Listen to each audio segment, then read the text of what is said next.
Hello, Capricorn, Sun, Moon, Rising, and Venus signs. Kamusta kayo? Sana po nasa mabuti kayong kalagayan. Welcome back po sa Star Tarot. Kung bago kayo rito, welcome din kayo. Thank you sa inyong support. I truly appreciate it. God bless you all. Capricorn po na mensahe ninyo, high honor. Ayan, so napakaganda kasi there is recognition dito, no? Galing sa inyong employer.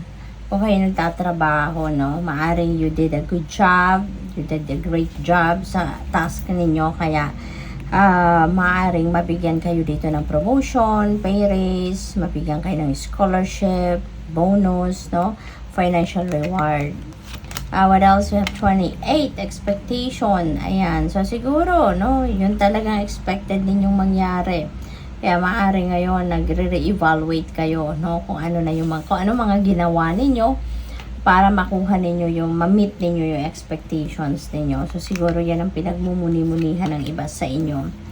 And you are also very lucky, no, you're blessed kasi you have a community around you na very supportive of you. Maaring ito yung community of friends ninyo sa trabaho, they're very supportive of you, kaya narating ninyo ang tagumpay. Posibleng ganun yan. Or probably ito yung community ninyo ng mga kamag-anak ninyo or community of mga kapitbahay, diba? That were very supportive of you, kaya na nagtagumpay kayo. Maaaring nakatulong sila. We have number 3, marriage. Maaaring merong kakasal sa inyo, Capricorn. Baka kayo ikakasal, kung hindi man, baka maiimbitahan kayo sa isang kasalan, no? Maaaring ganon.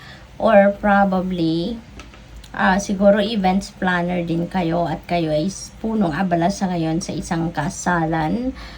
Probably then, business partnership ito, napapasukin ng iba sa inyo. So, good luck to that. We have thief.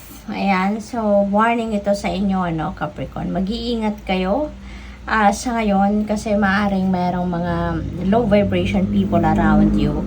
Nagta-timing lang siguro to kung kailan ka mabubudol nito, kung kailan ka mananakawan, kung kailan ka may scam. Kaya be careful with whom you deal with sa ngayon. Be cautious at saka be aware kung ano yung sinishare ninyo mga impormasyon with other people.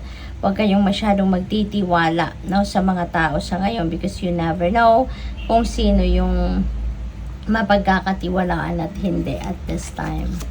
We have number 16, thoughts. Meron kayong iniisip sa ngayon, malalim, malayo ang iniisip siguro ninyo. Possible na isang babae, no? May babae dito sa canvas. So, maaaring isang babae yung iniisip ninyo sa ngayon. Maaaring nag-aalala kayo sa kanya, or maybe you are thinking about collaboration, no, with that person. Possible din na ganun ang sitwasyon. We have number 20, house. Ayan. So, siguro, baka meron kayong binibiling bahay or binibentang bahay, no, sa ngayon. Maaaring yung babaeng ito siguro yung kaano ninyo, kausap ninyo dito, maaaring siya yung inyong katransaksyon, ano. Possible din na yung babaeng yan ay katiwala ninyo sa inyong bahay. Possible din ang ganyan ang ganap. Baka hindi kayo nakatira sa bahay ninyo lagi at maybe meron kayong trusted na tao na siya yung nagmamanage or nagbabantay, nag-take care ng bahay ninyo. Possible din, Capricorn, na baka nasa realty business talaga kayo. Ano, maaaring realtor kayo. Maaaring ganon. Number 12, privileged lady. Napakagandang energy kasi si privileged lady is an energy of prosperity and abundance. So, most likely, meron paparating na pera sa inyo. May paparating na opportunity na maghahatid ng prosperity and abundance sa buhay ninyo. So, possible na ganun ang sitwasyon. Okay? What else? We have number 34, occupation. Ayan. So, maybe ang iba sa inyo dito ay siguro masaya kayo sa inyong trabaho, masaya kayo sa ginagawa ninyo sa trabaho. Kung ano man yung trabaho ninyo, maybe that is what you really love to do, no? That is what you really love doing. And maaari din, ang iba sa inyo siguro may ina-applyan trabaho, no? At ang ina-applyan ninyo, maaaring yan ay maha-hire din kayo. So, good luck to that. We have, wow, Capricorn, great fortune. Hindi lang pati good fortune, ano, pero great fortune. So, napakalaking biyaya ito para sa inyo. Napakalaking swerte, no, ang paparating sa inyo dito. So, this is really a beautiful energy. Swerte ito sa trabaho, sa relationship, sa pera. It could be in any area of life. So, mababalot kayo ngayon ng swerte.